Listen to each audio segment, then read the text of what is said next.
제목으로 함께 말씀을 나누도록 하겠습니다. 우리가 신앙생활을 계속해서 하고 있는데요. 우리가 조심해야 될 것은 어떤 노골적인 불신앙적인 모습 이런 것이 아니라 오히려 하나님을 부인하는 죄, 또 이 우리가 쉽게 알고 있는 이렇게 하나님을 부인하는 죄, 또 이렇게 하나님 앞에 큰 죄 이런 것이 아니라 가장 위험하고 좀 우리가 분별해야 될 죄가 무엇이냐면 하나님을 믿는다라고 우리가 고백하고 말하면서 하나님을 수단으로 여기는 죄라는 것입니다. 우리가 겉으로는 신앙의 언어를 사용을 하죠. 또 기도의 형식을 갖추고 또 기도하면서 우리가 살아가면서 하나님의 말씀을 인용하지만 그 모든 것의 중심에 하나님이 아니라 내가 앉아 있을 때 우리는 하나님을 이미 나의 도구로 삼아버리는 정말 위험하고 불신앙적인 신앙을 우리가 신앙이 우리 안에 들어와 있다는 것입니다. 엄격히 말해서 하나님은 나를 돕는 분이 아니라 내가 엎드려야 될 그분이 바로 우리 하나님이시죠. 근데 우리는 너무 쉽게 하나님을 내 인생에 어떤 도움이 되셔야 될 분, 또 내 기도를 들어주셔야 될 분, 내 편이 되어주셔야 될 분이라고 이 하나님을 우리의 도구로 만들어 버린다는 거예요. 그 순간 하나님은 우리의 주권자가 되시는 것이 아니라 하나님 나의 후원자가 되시고 나의 신앙은 예배가 아니라 계약이 되어버립니다. 그래서 오늘 본문은 바로 이 위험한 신앙의 실체를 우리에게 말씀하면서 한 인물의 삶을 통해서 분명하게 우리에게 말씀하고 계십니다.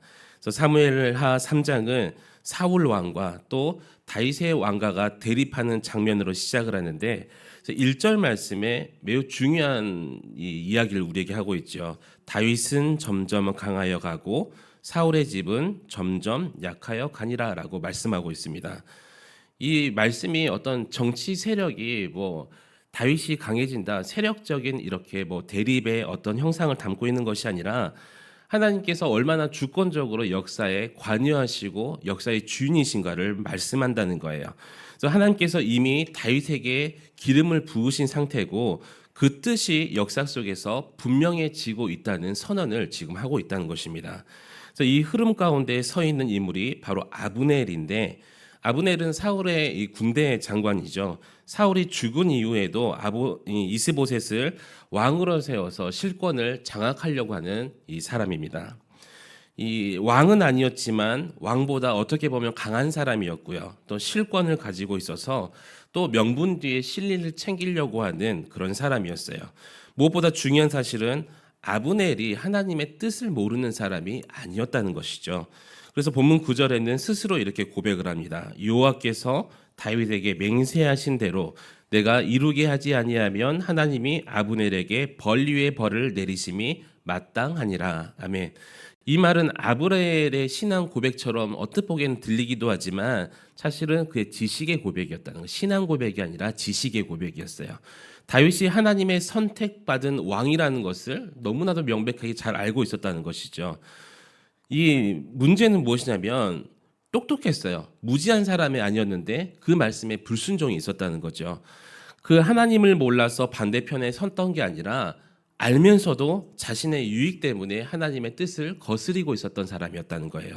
우리는 매우 중요한 사실을 깨닫게 됩니다. 하나님의 뜻을 안다는 것과 하나님의 뜻에 복종한다는 것은 전혀 다른 문제라는 것이죠.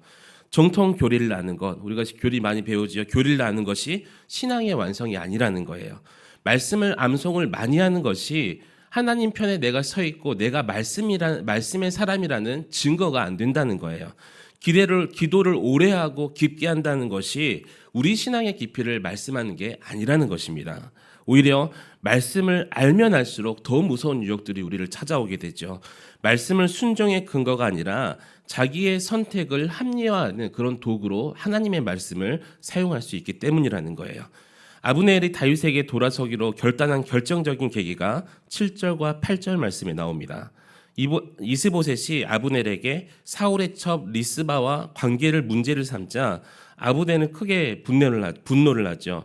근데 그 아브넬의 이 분노의 언어가 회개의 언어였으면 참 좋았을 텐데 상처 입은 자존심에서 나오는 그런 언어였다는 거예요. 우리 8절 말씀 8절 함께 읽도록 하겠습니다. 시작.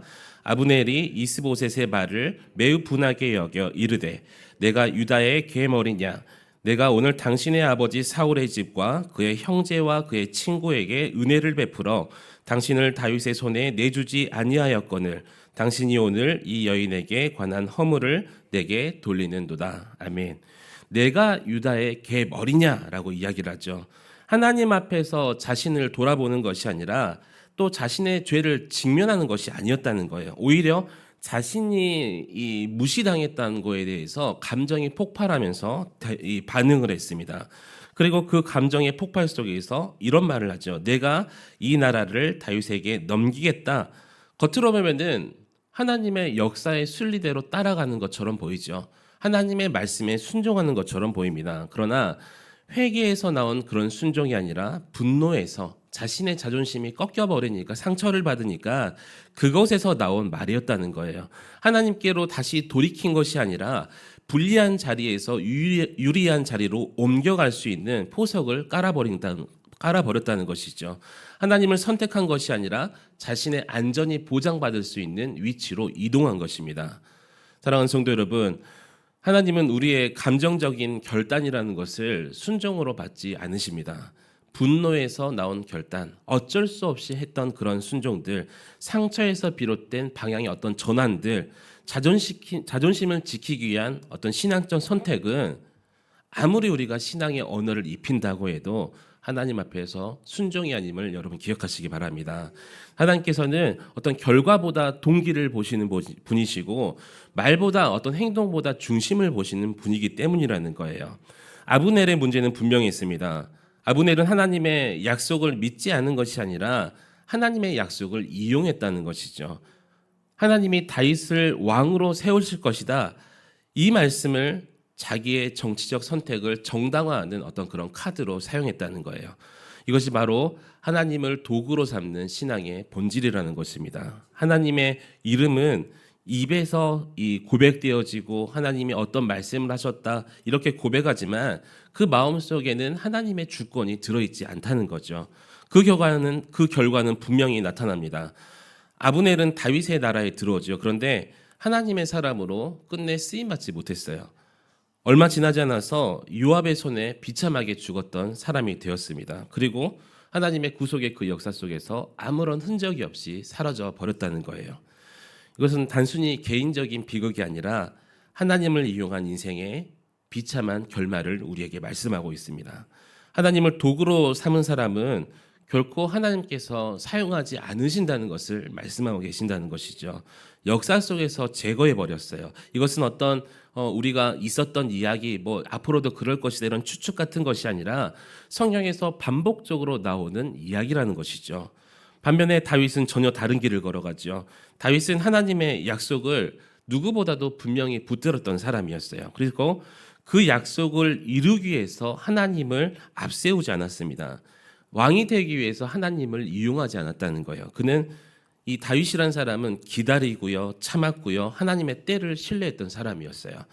어떻게 보면은 이 성경을 보면은 다윗의 그런 모습들이 잘 기록되어 있는데 이 사울을 죽일 수가 있는 기회가 있었음에도 불구하고 하나님의 뜻을 구하잖아요. 그래서 그 기회 앞에서 칼을 휘두르지 않았습니다. 왕이 될 수 있는 순간에서도 하나님보다 앞서지 않았다는 거예요. 하나님 이런 약속 주셨으니까 내가 이렇게 해도 되겠죠라고 자신의 이 선택을 하나님 말씀 앞에 합리화시키지 않았다는 거예요. 다윗에게 하나님의 약속은 조작할 수 있는 카드가 아니라 맡겨야 될 소망이었다는 것이죠. 여러분, 하나님께서 약속의 말씀을 주셨을 때 그 약속을 이용해서 우리가 뭘 어떻게 하는 것이 아니라 하나님의 때와 하나님의 시간, 그래서 우리에게 주실 최고의 시간과 순간과 최고의 것들을 여러분 소망하시기를 우리 주님의 이름으로 간절히 축원합니다. 그래서 본문 1절에 말씀합니다. 다윗은 점점 강하여 가고, 이 강함은 세상의 힘을 말씀하는 게 아니에요. 하나님 앞에서 낮아지는 믿음이 이 성경은 강함이라고 말씀하고 있다는 것입니다. 여러분, 이것이 믿음의 깊이이지 않겠습니까? 하나님을 이용하지 않는 인생, 오히려 하나님께 나의 인생을 맡긴 그 사람만이 누릴 수 있는 강함이라는 거예요. 사랑하는 한강교회 성도 여러분, 오늘 말씀은 우리의 신앙을 비춰주는 거울과 같은 말씀입니다. 그래서 우리는 스스로에게 이제 그 거울을 보면서 물어봐야 되겠죠. 나는 하나님을 삶의 목적 자체로 섬기고 있는가, 아니면 여전히 하나님을 나의 어떤 문제 해결의 수단으로 삼고 있는가. 여러분, 신앙은 거래가 아니라는 거예요. 기도는 하나님과 나의 협상이 아닙니다. 하나님은 우리의 성공을 위한 도구가 아니라 우리의 삶을 주관하시고 인도하시는, 그래서 우리는 그 인도하심을 따라갈 수밖에 없다는 것이죠. 우리는 그분을 절대 주권자라고 이렇게 부른다는 거예요. 오늘 이 말씀 앞에서 여러분, 오늘 기도하실 때 여러분의 기도의 내용들과 신앙을 내려놓을 수 있기를 축복합니다. 주님, 제 유익을 위해서 제가 섬기고 모셔야 되는 주님을 이용했던 나의 교만을 내려놓게 하여 주시옵소서. 그리고 그 죄를 용서하여 주시옵소서. 제 뜻이 아니라, 말씀을 보고서도 그 말씀을 이용하는 것이 아니라 하나님 뜻의 앞에 서서 그렇게 하나님의 인도하심을 기다리고 그 인도하심을 따라갈 수 있는 믿음을 주시옵소서. 여러분, 오늘 이 고백과 오늘 주신 말씀을 통하여서 이제는 하나님을 나의 도구로 삼는 그런 신앙을 버리고 하나님의 뜻에 붙들려서 사는 인생, 하나님께서 흘려보내는 그 은혜의 그 통로로 흘러가는 인생으로 살아갈 수 있는 저와 여러분이 되시기를 우리 주님의 이름으로 간절히 축원합니다.